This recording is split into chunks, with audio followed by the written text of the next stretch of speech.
Michael, it's been 30 years since Bad Girls. That's when I worked with Drew. Right. Drew was 18. I think she turned 18 on that. And she was, had been scattered to the wind by her family, by Hollywood, by everyone else. She'd already had scandals at that age, if you think of it, it's unimaginable. Right. So everybody's great friends and we all got along. So she had, now back to the present, she had me on, her producers had me on with some of the other actors from Bad Girls. And we were like surprise guests. So I touched base with Drew on this over the years, twice. Once was about 3 years ago when I saw her. And we just knowingly know that we had a thing happen. But so I'm backstage in that show and I haven't come on to surprise her yet. And she mentioned bits of it. So she didn't paint the whole tale, but that's the first that I heard her speak on it. It's a wild tale that involves Texas Rangers, border crossings, drugs, and a little lawyer down there in Southwest Texas who got my ass off. Wait, so this is a story that is way more, is bigger than the ski helping him with his COVID. This is a little darker. You got Texas Rangers and drugs and stuff. There's no real darkness. It has to do with Drew. It's full of sunshine and light and love. And it wasn't even then. So when I'm on the show, back to the present, we both broke down in tears. It's become its own little, emotional meme. What do they call it? Viral thing. Right.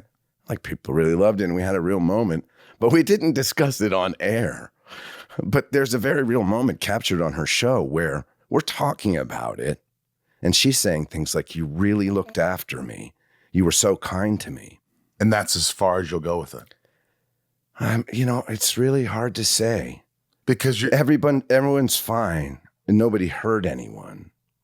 But you took care of her. And by drugs, I mean things that were called drugs at the time, which were marijuana. Yeah. Yeah. I mean, it's a long time ago. Which is now legal, which is what Drew said on her show.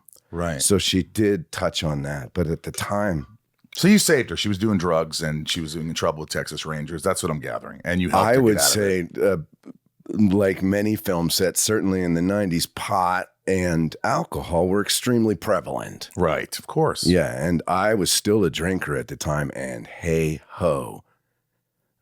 Let's go Texas style on that.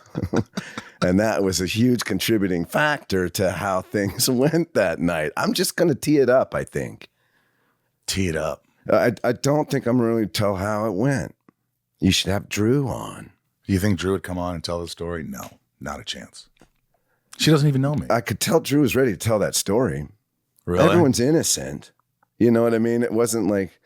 But there was a way that would have gone really badly had everyone known it. Certainly right then when she's in her late teens. Right. I'll finish by saying how much I love her and always have. We did a second movie called Big Miracle in Anchorage, Alaska. 2 of the 3 whales we were trying to save survived. So that was pretty good. Wow. In the movie.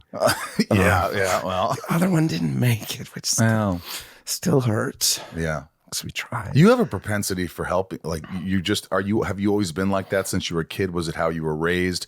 Was it something your father instilled upon you that, hey, if someone's, you always look out for your friend, always look out for people?